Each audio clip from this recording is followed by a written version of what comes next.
Ethan Drake walked the polished corridors of Celestia Prime with a practiced vigilance, his footsteps echoing lightly against the gleaming metal floor.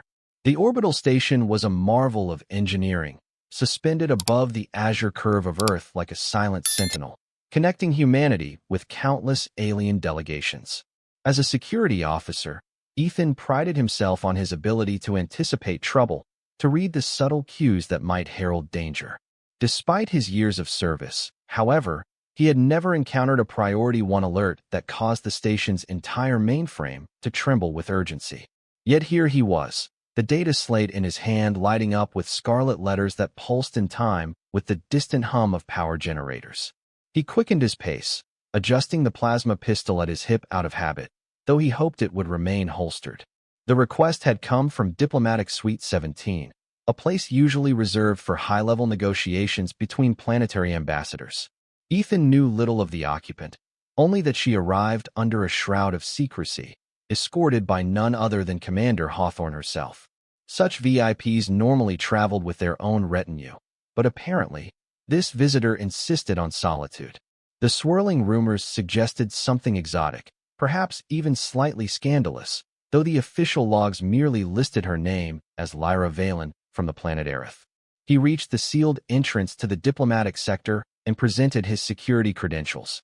The door slid open with a subdued whisper, revealing a well-lit corridor adorned with tasteful pieces of interstellar art. Soft, pulsating lights illuminated the walkway, and the gentle hum of the station's atmospheric regulators gave the hallway a soothing quality. Ethan paused at the threshold of Suite 17, noting the curious sign etched into the doorway, a cascading pattern of stars entwined with an alien script he could not decipher. Bracing himself, he pressed the chime. A moment later, the door slid open. Blue-tinged lights spilled into the corridor, revealing a large chamber with plush seating, an ornate table carved from a shimmering crystal-like material, and wide windows offering a panoramic view of Earth below. In the center of the room stood Lyra Veylan, an alien figure of poised elegance and undeniable beauty. She turned to regard him, her gaze steady yet curious, her eyes a color Ethan could only describe as liquid silver. She wore a flowing garment that seemed almost alive, shifting gently with her every breath, the iridescent fabric reflecting faint turquoise and gold highlights. Fine ridges adorned her temples, typical of her species, yet each ridge appeared delicate as though drawn by a master artisan. Her smooth complexion and tall, willowy frame would have left many on the station momentarily speechless, and Ethan was no exception. He resisted the urge to stare, instead snapping to attention as he greeted her respectfully. "Security Officer Ethan Drake reporting," he said, forcing his voice to remain steady. "I received a Priority 1 alert." Lyra regarded him with a calm that suggested she had already assessed his character. "I regret having to summon you so urgently," she said in a gentle, melodic tone. "But matters of my mission are unique. I require assistance that only you can provide." The way she spoke gave Ethan a strange sensation, as though her words resonated in the air with an almost tangible force. He cleared his throat softly. "Of course, Ambassador. I'm here to serve. How may I assist you?" She motioned for him to sit, taking a seat herself on one of the plush chairs. "My species, the Aerith, carries a biological trait that requires periodic release of a certain energy, a synergy of sorts between two compatible beings. This is typically managed among my own kind, but circumstances have rendered it impossible for me to find another Aerith on this station. My body is nearing the critical juncture, and without that release, I may not be able to fulfill my diplomatic duties or sustain my health for long." Ethan listened intently, perplexed. The concept was entirely foreign, yet her sincerity was undeniable. "Is there no alternative procedure?" he asked, feeling a mixture of curiosity and trepidation. Lyra shook her head softly. "None that would be feasible here. I've studied your records, Officer Drake, and it appears you possess a rare genetic marker that is surprisingly compatible with my biology." She paused, perhaps anticipating his hesitation. "I realize this request is unorthodox, but time is short, and I can think of no other way." Ethan's mind spun with questions. This was not the routine check-in he had anticipated. He faced the alien diplomat, struck by the gentle appeal in her eyes, and weighed the gravity of her request. He was well aware that Celestia Prime's mission was to foster peace and unity among the stars, that cooperation often required compromise or at least an open mind. Even so, the notion that his body might be drawn into some unknown biological process was unsettling. Still, there was no hint of deception in her voice. The ambassador seemed genuinely concerned about her predicament, and if what she said was true, refusing might place her in genuine harm, not to mention jeopardizing the delicate negotiations she had come to undertake. Ethan steadied himself and offered a measured nod. "If this is what it takes," he said, "then I'll do what I can to help." A flicker of relief passed across Lyra's face. She rose gracefully, her posture composed yet filled with a silent gratitude. "Thank you," she whispered. "I vow to cause you no harm. Let me explain the steps of our ritual, so you might be prepared for what will come." Ethan felt an undercurrent of apprehension in the quiet that followed, punctuated only by the humming of the ventilation system. He tried to focus on Lyra's instructions rather than on the strangely charged atmosphere. She guided him through a small archway into an adjacent chamber, one bathed in softly shifting lights that coursed across the walls in rhythmic pulses. At the center of the room, a circular dais rose from the floor. Its surface appeared crystalline, etched with alien symbols and swirling lines that glowed faintly whenever Lyra drew near. She walked with practiced grace, each step measured and deliberate, as though treading on sacred ground. The air felt heavier here, laden with a subtle energy that prickled at Ethan's senses. He found it impossible to ignore the soft tingle drifting over his skin, as if an unseen current pulsed through the chamber. When Lyra turned to face him, her expression was resolute, yet kindness lingered in her gaze. "In my culture," she began, her voice low, "we value such rituals as a form of communion, both spiritual and biological. To outsiders, it might seem purely physical, but the connection runs deeper than mere matter." She raised a slender hand, tracing a faint sigil in the air. "You, Ethan Drake, bear a gene that resonates with the energy my body must expel. If all goes well, the release will be both safe and beneficial." "How exactly does it work?" Ethan asked, his throat suddenly dry. She tilted her head, considering how best to phrase her explanation. "My people harness an energy we call the Shia, which accumulates within our cells over time. When it builds too high, our health deteriorates. The solution is to find a compatible partner with whom to share or release this surplus. Our biology synchronizes with theirs, and the Shia disperses in a controlled manner." Her voice grew softer, almost reverent. "Sometimes, during the process, the partner experiences a surge of vitality or even permanent changes to their physiology, though such occurrences remain rare." Ethan hesitated. The notion of experiencing permanent changes was unsettling, but his sense of duty overrode his personal misgivings. The words, "I'm here to serve," echoed in his mind, a reminder that sometimes service meant venturing beyond the confines of comfort or protocol. Lyra seemed to sense his uncertainty. She extended her hand toward him, palm facing up in a gesture of trust. He stepped onto the dais. Strange prickles of light traveled up his boots, responding to his presence. Lyra joined him, the arcs of energy dancing in more vivid patterns at her proximity. She instructed him to remove his uniform jacket, leaving only a simple undershirt so that the exchange could proceed unimpeded. He complied with a mixture of curiosity and nervousness. "I won't lie," he murmured. "This is all quite new to me." A gentle smile curved her lips. "I wouldn't expect otherwise. Remain calm, and let your breath steady. The Shia shall guide us." Lyra began to chant softly in her native tongue. The words rolled and curved in the air, resonating with the luminescent patterns etched across the dais. Subtly, Ethan felt a tremor of energy ripple through the chamber, and a warmth spread from his fingertips to his chest. The ambient lights shifted from cool blues to warm golds, then glowed in a deep violet hue that reminded him of twilight skies on Earth. His heart pounded, but not from fear alone. There was a rising sense of exhilaration, as if his veins hummed with some long-forgotten power. Lyra's voice rose to meet a crescendo, and she placed her hands gently on his shoulders. He closed his eyes, inhaling deeply to maintain composure. In that moment, an undeniable surge burst through his being, as though an electric current passed between them. The sensation was neither painful nor pleasurable. It was something beyond both, a tapestry of emotion and awareness that made Ethan gasp. His mind flooded with fleeting images, perhaps echoes of Lyra's memories or the collective consciousness of her species. He glimpsed alien sunsets of lavender and silver skies, spires of living crystal on distant worlds, and seas that shimmered like molten glass. Then, abruptly, the vision shattered. Ethan's senses returned to the present as he staggered, his lungs heaving. Lyra steadied him, and for a long moment neither spoke. She exhaled slowly, and he realized that her complexion looked more vibrant than before, her eyes shining with renewed clarity. The dais beneath them gradually dimmed, releasing the tension in the room. "That," she said softly, "was the Shia ritual. Are you unharmed?" Ethan swallowed, the metallic taste of the station's air filling his mouth. "I'm fine," he replied, though his voice trembled. He flexed his fingers, half expecting them to crackle with lingering energy. Instead, he felt an odd, tingling warmth in his muscles, and a faint glow seemed to swirl at the edges of his vision. Lyra's relief was palpable. "You've done more for me than you know. The critical buildup has passed. You've my gratitude, Ethan Drake." He nodded, an unsettled ache in his chest.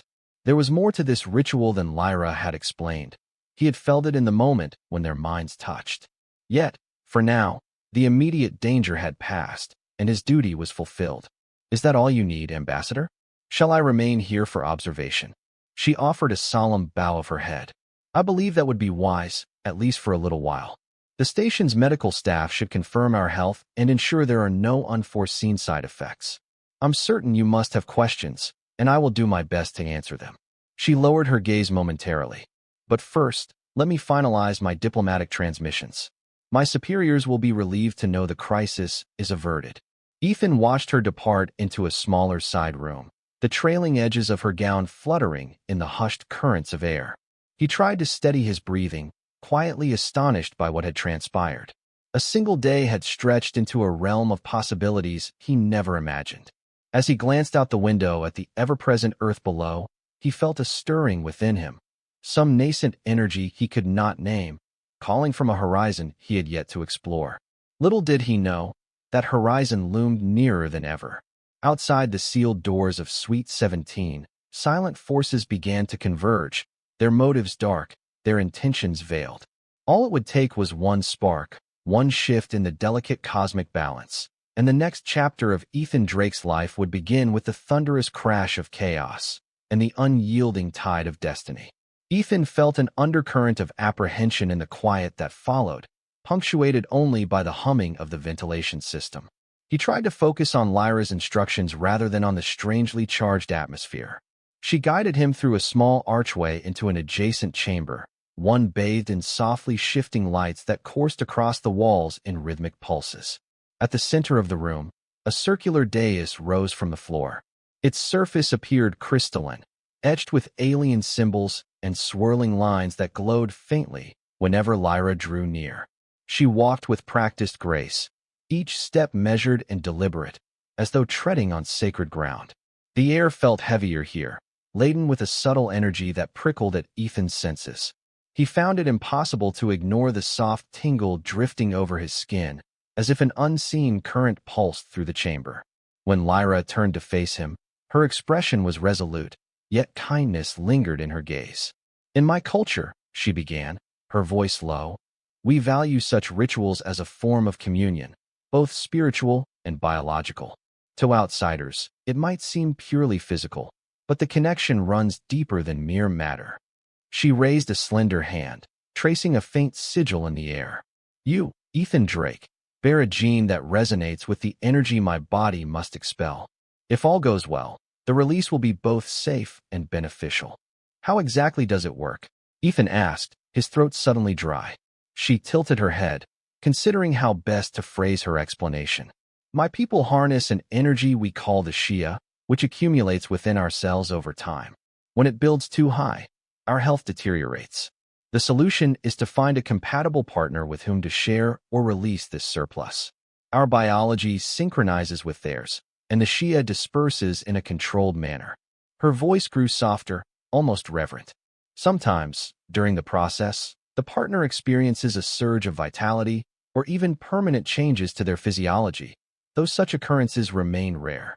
Ethan hesitated. The notion of experiencing permanent changes was unsettling, but his sense of duty overrode his personal misgivings. The words, "I'm here to serve," echoed in his mind, a reminder that sometimes service meant venturing beyond the confines of comfort or protocol. Lyra seemed to sense his uncertainty. She extended her hand toward him, palm facing up in a gesture of trust. He stepped onto the dais. Strange prickles of light traveled up his boots, responding to his presence. Lyra joined him, the arcs of energy dancing in more vivid patterns at her proximity. She instructed him to remove his uniform jacket, leaving only a simple undershirt so that the exchange could proceed unimpeded. He complied with a mixture of curiosity and nervousness. "I won't lie," he murmured. "This is all quite new to me." A gentle smile curved her lips. "I wouldn't expect otherwise. Remain calm, and let your breath steady. The Shia shall guide us." Lyra began to chant softly in her native tongue. The words rolled and curved in the air, resonating with the luminescent patterns etched across the dais. Subtly, Ethan felt a tremor of energy ripple through the chamber, and a warmth spread from his fingertips to his chest. The ambient lights shifted from cool blues to warm golds, then glowed in a deep violet hue that reminded him of twilight skies on Earth. His heart pounded, but not from fear alone. There was a rising sense of exhilaration, as if his veins hummed with some long-forgotten power. Lyra's voice rose to meet a crescendo, and she placed her hands gently on his shoulders. He closed his eyes, inhaling deeply to maintain composure. In that moment, an undeniable surge burst through his being, as though an electric current passed between them. The sensation was neither painful nor pleasurable. It was something beyond both, a tapestry of emotion and awareness that made Ethan gasp. His mind flooded with fleeting images, perhaps echoes of Lyra's memories or the collective consciousness of her species. He glimpsed alien sunsets of lavender and silver skies, spires of living crystal on distant worlds, and seas that shimmered like molten glass. Then, abruptly, the vision shattered. Ethan's senses returned to the present as he staggered, his lungs heaving. Lyra steadied him, and for a long moment neither spoke. She exhaled slowly, and he realized that her complexion looked more vibrant than before, her eyes shining with renewed clarity. The dais beneath them gradually dimmed, releasing the tension in the room. "That," she said softly, "was the Shia ritual. Are you unharmed?" Ethan swallowed, the metallic taste of the station's air filling his mouth. "I'm fine," he replied, though his voice trembled. He flexed his fingers, half expecting them to crackle with lingering energy. Instead, he felt an odd, tingling warmth in his muscles, and a faint glow seemed to swirl at the edges of his vision. Lyra's relief was palpable. "You've done more for me than you know. The critical buildup has passed. You've my gratitude, Ethan Drake." He nodded, an unsettled ache in his chest. There was more to this ritual than Lyra had explained. He had felt it in the moment when their minds touched. Yet, for now, the immediate danger had passed, and his duty was fulfilled. "Is that all you need, Ambassador? Shall I remain here for observation?" She offered a solemn bow of her head. "I believe that would be wise, at least for a little while. The station's medical staff should confirm our health and ensure there are no unforeseen side effects. I'm certain you must have questions, and I will do my best to answer them." She lowered her gaze momentarily. "But first, let me finalize my diplomatic transmissions. My superiors will be relieved to know the crisis is averted." Ethan watched her depart into a smaller side room, the trailing edges of her gown fluttering in the hushed currents of air. He tried to steady his breathing, quietly astonished by what had transpired. A single day had stretched into a realm of possibilities he never imagined. As he glanced out the window at the ever-present Earth below, he felt a stirring within him, some nascent energy he could not name, calling from a horizon he had yet to explore. Little did he know, that horizon loomed nearer than ever. Outside the sealed doors of Suite 17, silent forces began to converge, their motives dark, their intentions veiled. All it would take was one spark, one shift in the delicate cosmic balance, and the next chapter of Ethan Drake's life would begin with the thunderous crash of chaos. and the unyielding tide of destiny. Ethan stood by the panoramic window, his gaze fixed on the planet far below. The Shia ritual still pulsed within his memory, a quiet thrumming in his veins that refused to subside. He found it oddly invigorating, as if some door inside him had creaked open, revealing a hidden corridor of strength. Yet along with this sense of empowerment came a ripple of concern. He knew nothing of Aerith biology beyond what Lyra shared, and the possibility of unforeseen consequences lingered in his mind. His communicator beeped softly. Ethan glanced at the device, reading a curt message. Report to Station Med Bay for examination. Authorization, Commander Hawthorne. Without delay, he tapped a response, then left the room in swift, purposeful strides. The corridors leading to the med bay were busier now, a steady flow of station personnel going about their routines. Overhead lights glowed with a steady luminescence, and the distant hum of engines provided an ever-present backdrop. Upon arriving, he found Dr. Patel, the chief medical officer, waiting for him. Clad in a crisp, white lab coat, she wasted no time in guiding him to a diagnostic station. "Officer Drake," she greeted, her voice a warm, professional cadence. "Commander Hawthorne requested immediate scans. Something about an unorthodox biological exchange with an Aerith diplomat." Her expression held curiosity, though she kept her tone neutral. Ethan nodded, taking a seat on the padded examination table. "I was asked to assist with a ritual that Ambassador Veylan required for her health. She said my genetics were compatible." I agreed. "Now I'm not entirely sure what changes might have occurred." Dr. Patel tapped on a holographic control, activating a cylindrical scanner that enclosed Ethan in a ring of soft blue light. "Interesting. Let's see if we can glean any anomalies from your vitals." A gentle hum filled the small chamber, and lines of data unfurled across her monitors. Her brows knit together as she studied the readings. Seconds later, she let out a quiet whistle. "Your cellular patterns are in flux. Nothing overtly harmful, but definitely unusual. It looks like certain dormant sequences in your DNA have awakened." She tapped a few more buttons, her eyes widening. "Are you feeling any discomfort, dizziness, or flashes of light behind your eyes?" Ethan considered the question. "A mild tingling in my limbs, an overall boost in energy, I guess. Nothing painful. Should I be worried?" Dr. Patel shrugged, but her expression was far from casual. "We don't have a lot of data on Aerith-human interactions at this level. I'd like to keep you under observation, but I know the commander might have other ideas. I can at least ensure you're stable.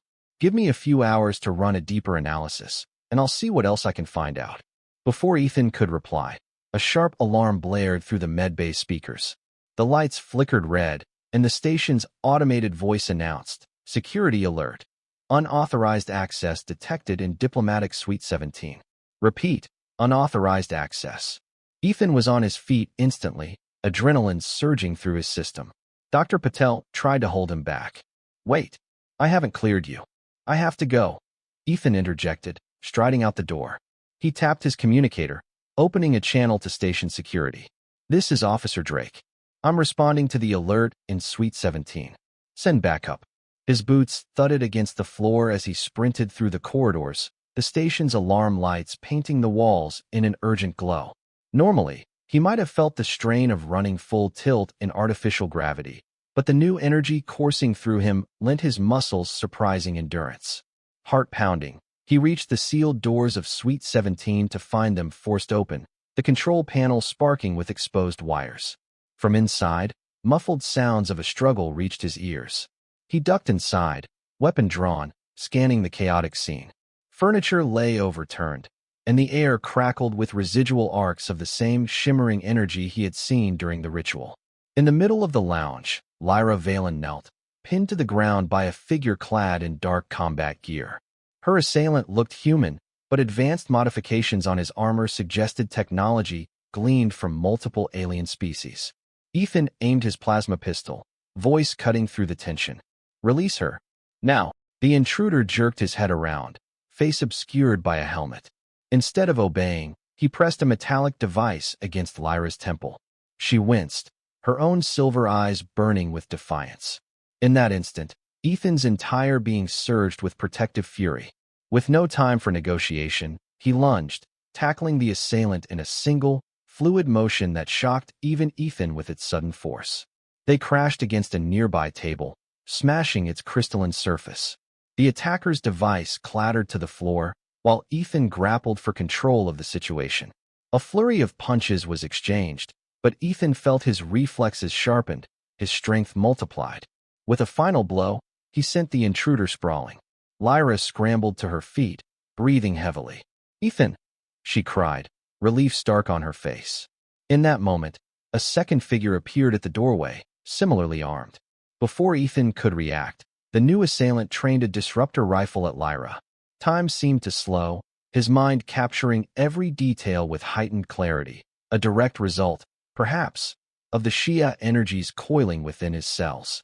He dove in front of Lyra as a searing bolt of disruptor fire tore through the air. The shot grazed his side, white-hot pain lancing through him. He gritted his teeth, returning fire with practiced precision. A single plasma burst took down the second attacker, who collapsed, groaning, before slumping into unconsciousness. Alarms continued to wail, and moments later, station security officers charged in. Ethan, wounded but still standing, pointed to the subdued attackers. "Take them into custody," he commanded, then turned to Lyra, ignoring the burning in his flesh. "Are you injured?" She shook her head, her eyes wide with concern for him. "Not seriously, but your side." Ethan placed a hand on the scorch mark, grimacing. "I'll manage." The pain was intense, but an underlying sense of vitality still coursed through him, blunting the severity of the injury. He realized just how close Lyra had come to real harm, and an anger simmered beneath his composure. In the aftermath, as medics arrived to treat the wounded and secure the area, Ethan helped Lyra to her feet. She leaned on him slightly, a testament to her shaken state. "Why would anyone attack you here?" he asked, baffled. "The station's protocols are strict. Weapons like those shouldn't have passed any security checks." Lyra's lips tightened. "There are those who fear or covet the power of the Shia, and others who might wish to manipulate an Aerith envoy for their own gain. I suspect these attackers were only the beginning." Ethan looked around at the scorched walls and the fallen assailants. He thought about the energy coursing through his body, about how the station's guardrails had apparently failed. "We need answers, and we need them fast." Overhead, the station's automated voice announced that the security threat was contained, but Ethan knew the real danger had only just begun. Forces both seen and unseen were now in play. His life, and Lyra's, had taken a turn that neither could have predicted, a path forged by cosmic design and bound by a ritual whose true implications were only now coming to light. In the hours that followed, the attackers were placed in secured holding cells, their weapons confiscated for forensic analysis. Commander Hawthorne, her stern demeanor accentuated by the faint lines of fatigue on her face, assembled a briefing with Ethan, Lyra, Dr. Patel, and several key officers in a secluded chamber near the station's command center. A round table dominated the room, its surface embedded with hollow projectors that cast shifting data streams into the air. Commander Hawthorne stood at the head of the table, arms folded. "We have 2 unidentified hostiles who managed to bypass our security protocols," she began, her voice ringing with authority.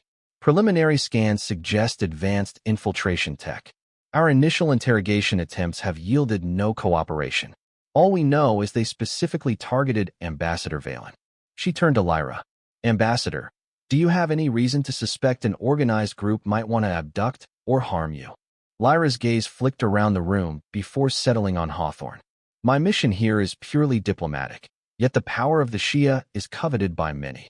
It's not impossible that certain factions view my presence as an opportunity to exploit Aerith biology. If they knew I was nearing the critical juncture of my cycle, they might have believed me vulnerable." Ethan, seated next to Lyra, spoke up. "But how did they know? And how did they find out I was involved?" Dr. Patel interjected, tapping a hollow display. "I've conducted a deep scan of your physiology, Officer Drake. The changes in your genetic structure are mild at the moment, but they're unlike anything we've documented. If someone was monitoring for that specific mutation or resonance, it might have drawn attention." Commander Hawthorne's eyes narrowed. "We need to lock down that information. None of this leaves this room, understood? The last thing we need is a galaxy-wide scramble for our security officer's DNA." She paused, then addressed Lyra directly. Ambassador, I have to ask, are there any diplomatic channels we can leverage to protect you and the station? Celestia Prime cannot afford an interstellar incident. Lyra pressed her lips together. I can send an urgent communique to the Aerith High Council. However, given the delicate negotiations currently in progress with other species, it may not be swift enough. We could be dealing with elements of Admiral Korran's faction. His forces are known to seek advantage through any means necessary. Murmurs stirred around the table. Admiral Korran was a name spoken in tense whispers, a formidable figure whose ambitions spanned multiple star systems. Rumors persisted that he had orchestrated coups on frontier colonies, and his navy was rumored to be among the most technologically advanced. If he had set his sights on Aerith biology, Celestia Prime might soon find itself in the crosshairs of a much larger confrontation. Commander Hawthorne exhaled slowly. This changes things. We must assume a threat beyond a few rogue mercenaries. For now, Ambassador, we'll increase security around your suite, and Dr. Patel will continue monitoring Officer Drake's condition. I'll contact Earth Council for reinforcements. Our station is not a fortress, but we can't let you face this threat alone. The meeting adjourned shortly thereafter, leaving Ethan feeling both uneasy and strangely determined. He caught Lyra's gaze as they left the briefing room.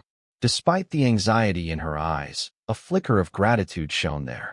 They made their way down a quiet corridor, the buzz of the station's nightlife distant and subdued.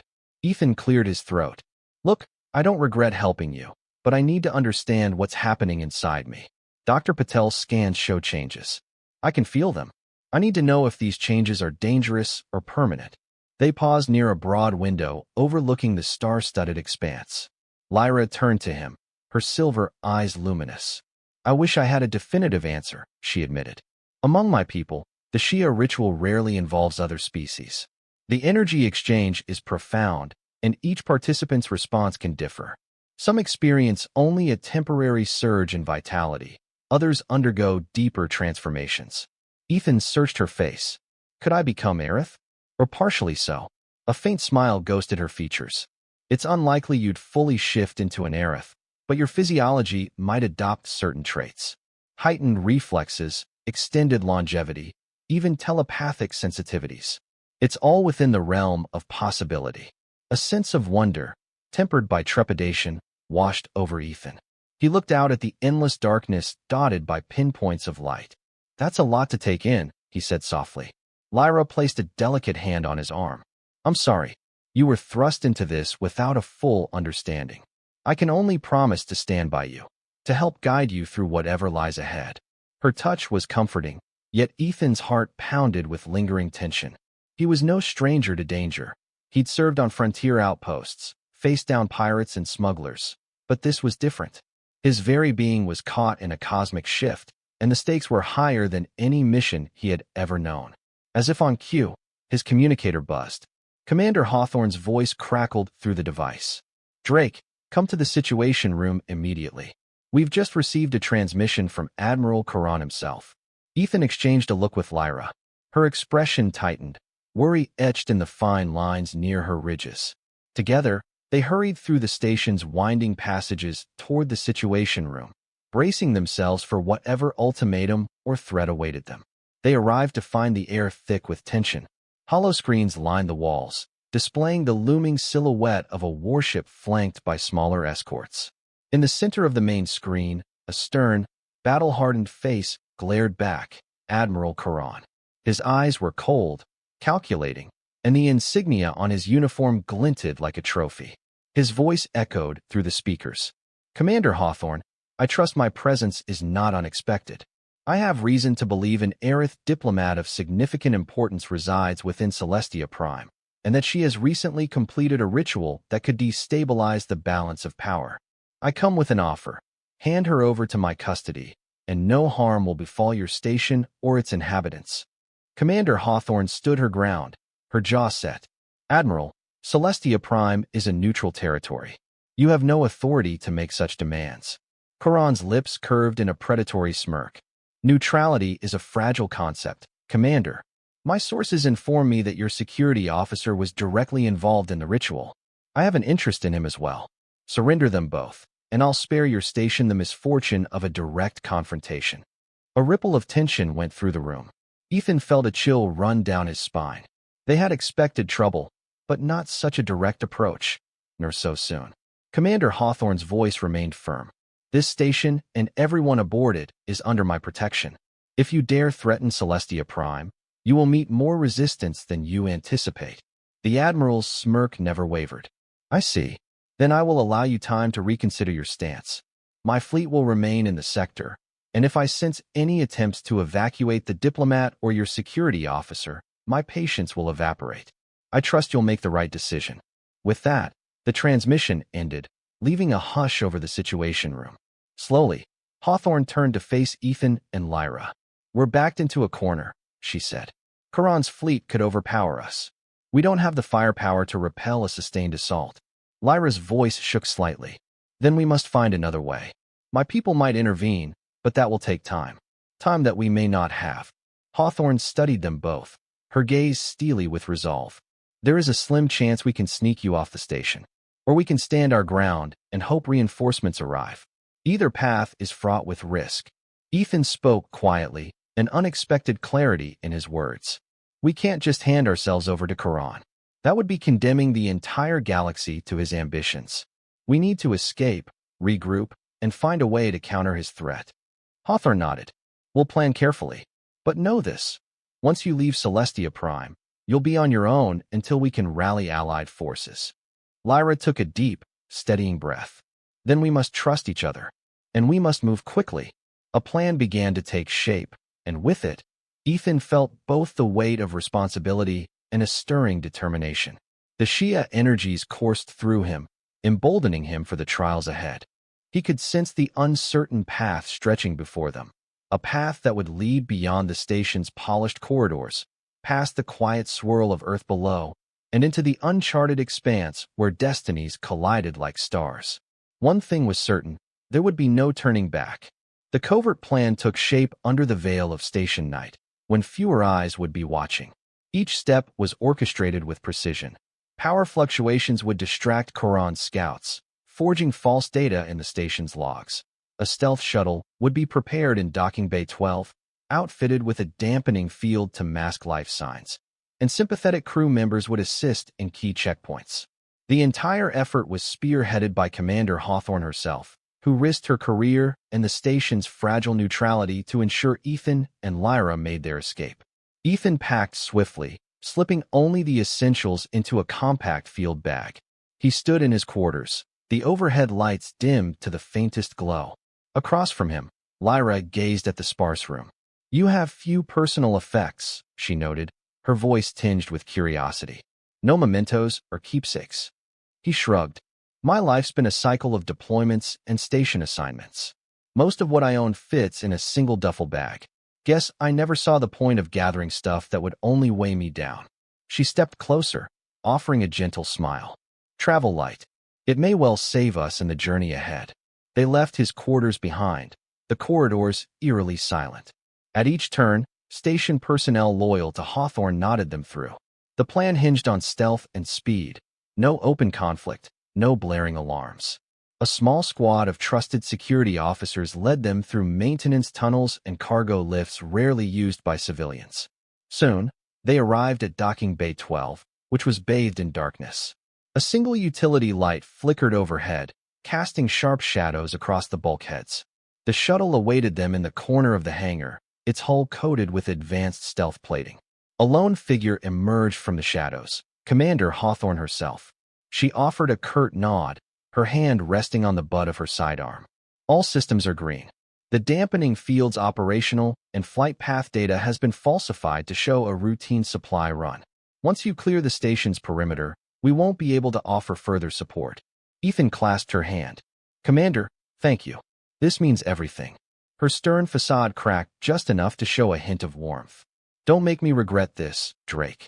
Bring the ambassador back safe if you can, and try not to die out there." Lyra also bowed her head in gratitude. "Your courage and trust will not be forgotten." With that, Ethan and Lyra boarded the shuttle. The interior was cramped, designed for cargo runs rather than comfort. They strapped in, and Ethan initiated the launch sequence while Lyra engaged the dampening field. Outside, Commander Hawthorne signaled to her team, and the massive hangar doors slid open with a groan. Stars spilled into view, and the curvature of Earth glimmered beneath the station's lights. Heart pounding, Ethan guided the shuttle through the exit corridor. For a moment, all seemed smooth. Then, a shrill alarm rang across the comm channel. "Unauthorized craft, halt your engines," a voice demanded.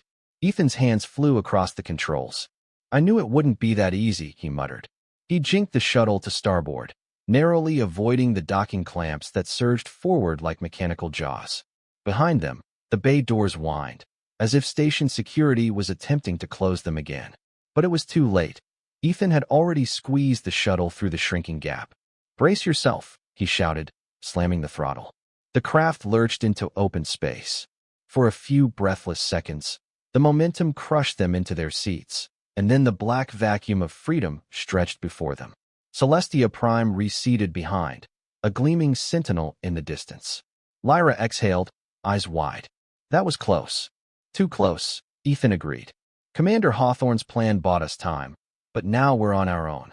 He glanced at the sensors. If Korran's ships were waiting, they'd have to engage stealth maneuvers immediately. Sure enough, multiple energy signatures appeared on the long-range display. "Korran's patrols," Ethan muttered. "We'll have to slip past them using the dampening field, or we risk a firefight we can't hope to win." Lyra nodded, deftly recalibrating the dampening matrix. Her fingers moved in a rapid, graceful dance across the console. The shuttle's readings dimmed, its power signature merging with the background radiation of space. Slowly, they arced away from Celestia Prime, weaving a silent path through the void. Minutes ticked by like hours. On the sensors, Korran's patrols prowled, scanning for any sign of suspicious activity. Ethan and Lyra held their breath, daring not to speak or shift for fear of generating any detectable ripple. The tension was suffocating, but at last, the enemy ships drifted out of range. "We're clear," Ethan announced, relief loosening the tightness in his chest. He plotted a course into uncharted space. "Let's get as far from here as possible." Lyra permitted herself a small smile. "We did it. For now, at least." Then her expression darkened. "Ethan, there's something I must tell you. Something I discovered after the ritual." He paused in the midst of programming the NAV computer. "What is it?" She looked at him with a mixture of awe and uncertainty. "My body has shown signs of gestation. A pregnancy. The Shia ritual was more potent than I anticipated, and our genetic compatibility was exceptionally high. I am carrying a child. Our child." Ethan's heart thudded. For a moment, he forgot the chase, forgot the danger. All he could see was Lyra's wide, anxious eyes and the enormity of what she was telling him. "A child. Are you certain?" She nodded, swallowing hard. "My species can detect such changes almost immediately. The embryo is in its earliest phase, but it's there." His mind spun. He had never considered fatherhood, much less an interspecies one. Yet a surge of protectiveness blossomed within him, mingling with wonder and apprehension. "Lyra, he began, but words failed him. She rested a hand on his arm. "I don't know what the future holds, but this child is ours. And if Korran learns of it, he'll stop at nothing to claim or exploit our offspring for his own ends." Ethan's jaw tensed. "Then we protect it, no matter what." They navigated for hours, eventually dropping out of FTL near a hidden coordinate that Lyra had obtained from an old Aerith datastream. There, they found Sanctuary Base, a clandestine facility known only to a handful of interstellar travelers. It was built into the rocky contours of an uncharted moon, its perimeter disguised by natural ridges and craters. Energy readings were minimal, suggesting that stealth was paramount.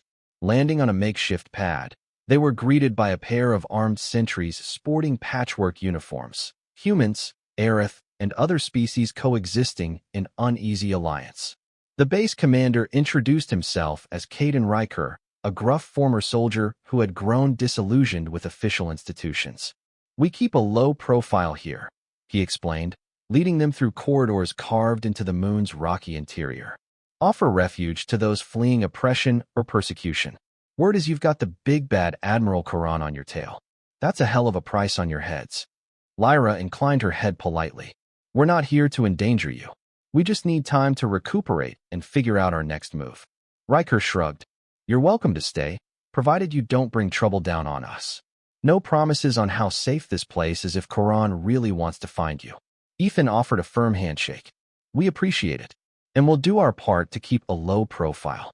Over the coming days, Sanctuary Base offered them a haven of sorts. Dr. Patel's station updates were sporadic at best, but Ethan gleaned from coded messages that Celestia Prime was holding steady, and no large-scale hostilities had erupted yet. He and Lyra acclimated to life among refugees and exiles, forging friendships with scientists and fighters who had stories of their own brushes with tyranny. Meanwhile, Ethan's augmented abilities continued to evolve. He noticed sharper senses, quicker reflexes, and heightened resilience. Lyra trained him in subtle techniques to harness the Shia, though her own energy was now redirected toward nurturing the growing life within her. They worked under the watchful eye of Caden Riker, who had formed a small cadre of defenders to guard the base against raids. Despite the adversity, moments of closeness blossomed between Ethan and Lyra. They often retreated to the base's outer ledges, where a force field let them gaze at the stars without the lethal cold of vacuum. In these quiet intervals, they shared hopes and uncertainties, and Ethan found himself enthralled by Lyra's calm strength and gentle spirit. Yet the specter of Admiral Korran loomed over them like a gathering storm. Each day brought new rumors, sightings of his fleet near distant colonies, silent intimidation of neutral planets, sabotage on Allied vessels. And each rumor reminded Ethan of the vow he had made, to protect Lyra, and now their unborn child, from the Admiral's grasp. One evening, as they stood on a craggy overlook beneath the base's domed shielding, Lyra placed a hand against her abdomen, her expression distant. I sense the child growing, she said. Our child. It feels like a bridge, a living link between our two species. Ethan slid an arm around her shoulders, drawing her close. Then maybe that's what the galaxy needs, a bridge. A sign that we can unite instead of tear each other apart. She turned to him, a soft sadness in her eyes. That's what I want to believe. But to prove that to a figure like Korran, we may have to fight for it. Hard. He nodded, determination lighting his face. Then we will. When the time comes, I won't back down. High above, the stars glinted like scattered diamonds on a black velvet sea. Within Sanctuary Base, the hum of quiet activity carried on, a fragile refuge in a universe of conflict. Ethan understood they had only a temporary respite. The final reckoning with Admiral Korran was inevitable, and whether they stood alone or with allies, the fate of more than just their small family hung in the balance. It was the destiny of entire worlds, poised on the cusp of transformation or annihilation. Weeks turned into months, and during that time, word of Admiral Korran's impending expansion spread through the fringes of the galaxy. Whispers told of entire star systems bending to his will, lured or coerced by promises of power. Meanwhile, the fighters at Sanctuary Base continued to train, forging alliances with sympathetic outposts. Lyra's pregnancy advanced rapidly, a testament to her species' unique biology. She radiated a quiet serenity that inspired the refugees around her, and Ethan found renewed purpose in each day he spent at her side. Then, without warning, a battered scout vessel arrived at the moon, broadcasting an urgent distress call. Its pilot was a trembling young lieutenant from Celestia Prime. Commander Hawthorne's final request, he gasped, even as medics rushed to aid him. Korran's fleet. He's blockading the station. She sent me to warn you. Help them. Ethan's heart clenched. His old home was now under direct threat, and he knew with grim certainty that this was Korran's endgame, to lure Lyra and Ethan out into the open. Yet, if Celestia Prime fell, countless innocents would perish. Commander Hawthorne had risked everything for them. He could not stand by while her station was besieged. Gathering Riker and the key leaders of Sanctuary Base, Ethan laid out a desperate plan. We can't match Korran's fleet head-on, he admitted. But we have something he doesn't: unity. Sanctuaries like ours exist all across the sector. People who have no love for Korran, who are willing to fight for a common cause. Riker, arms folded, regarded Ethan with a measuring gaze. You're talking about raising a ragtag militia against a well-armed warlord. That's not a strategy, it's a suicide mission. Lyra stood beside Ethan, the subtle curve of her abdomen visible beneath loose robes. "We do not require a conventional victory," she said softly. "We only need to disrupt Korran's lines long enough to free Celestia Prime and prevent any further invasions." From the back of the room, an Aerith elder stepped forward, her gnarled staff tapping on the metal floor. "The Shia binds life together. With the right catalyst, it could bolster the resolve and abilities of an entire fighting force, even if only briefly." A flicker of comprehension passed between Lyra and Ethan. Their child, half human and half Aerith, might be that catalyst. But the risk was extraordinary. Exposing Lyra's condition to the chaos of battle could place both her and the unborn baby in lethal danger. Still, Ethan could see no alternative. He looked to Riker.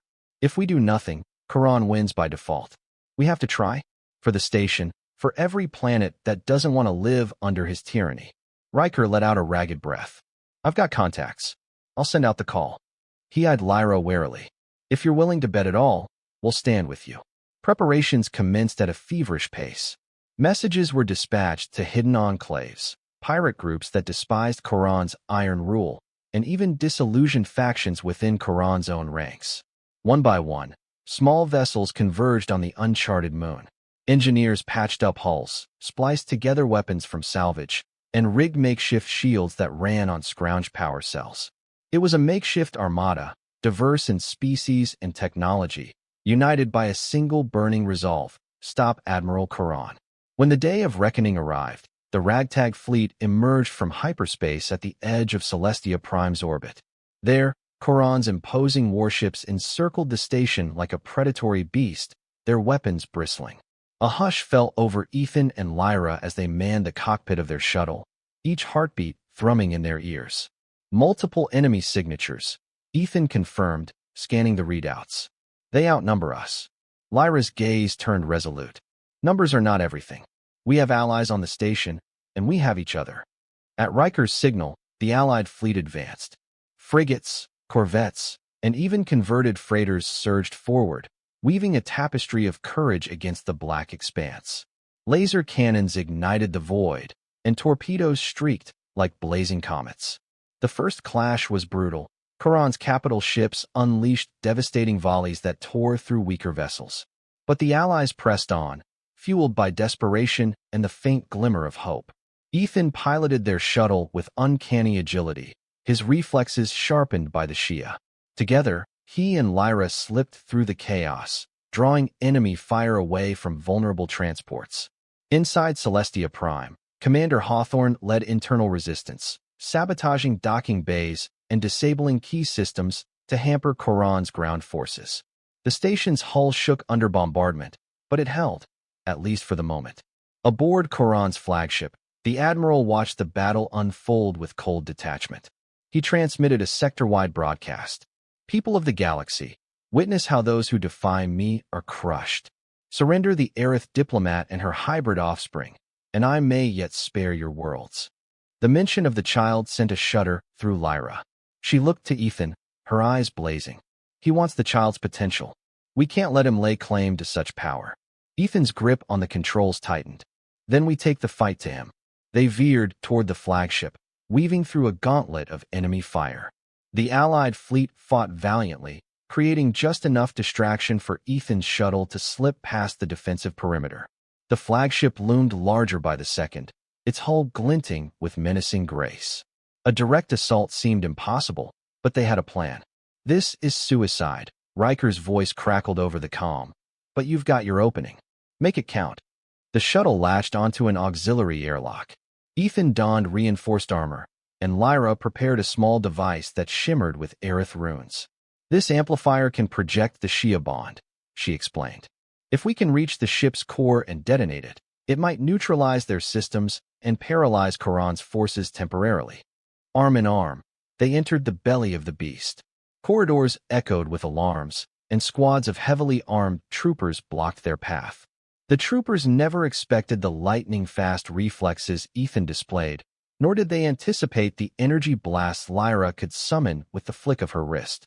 They pressed on, a whirlwind of determination, forging their way through locked doors and labyrinthine passages. At last, They stood before the main reactor chamber, a vast cylindrical space humming with lethal power.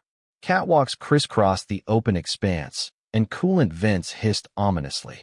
Korran himself waited at the far end, clad in ceremonial armor that glinted with malicious pride. His gaze fell upon Lyra's obvious pregnancy, and he smiled, a slow, predatory grin. "So," he drawled, "the mother of a new cosmic age graces my domain. Surrender now, and you'll both live to see the child's potential harnessed for greatness."